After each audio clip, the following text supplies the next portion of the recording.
Komisi Pemberantasan Korupsi memastikan penanganan kasus dugaan korupsi di Kementerian Pertanian tak akan terganggu meski Syahrul Yassin Limpo mengajukan perlindungan ke Lembaga Perlindungan Saksi dan Korban.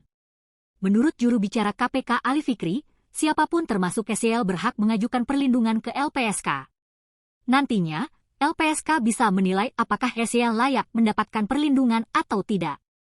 Lebih lanjut, Ali berharap SYL tidak berusaha menghindari proses hukum dengan permintaan perlindungan tersebut.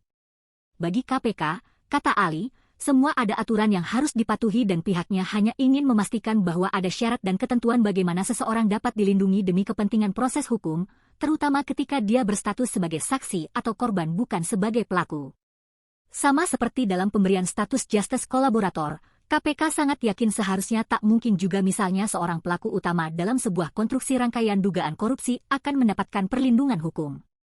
Berdasarkan dokumen yang beredar, pengajuan perlindungan SYL diterima oleh LPSK pada Jumat 6 Oktober pukul 17.57 waktu Indonesia Barat. Selain Syahrul Yassin Limpo, ada 3 orang lain yang mengajukan perlindungan dalam dokumen yang sama, yaitu MH, PH, dan HJ. Saat dikonfirmasi terkait kebenaran dokumen itu, Wakil Ketua LPSK Edwin Partogi belum mau berkomentar banyak.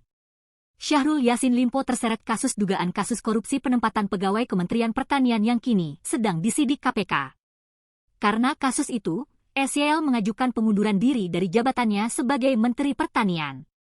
KPK mengaku telah menemukan 3 klaster terkait dugaan korupsi di lingkungan Kementan.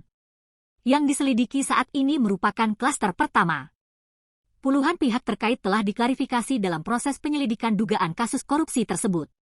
Satu di antaranya ialah Syahrul Yassin Limpo.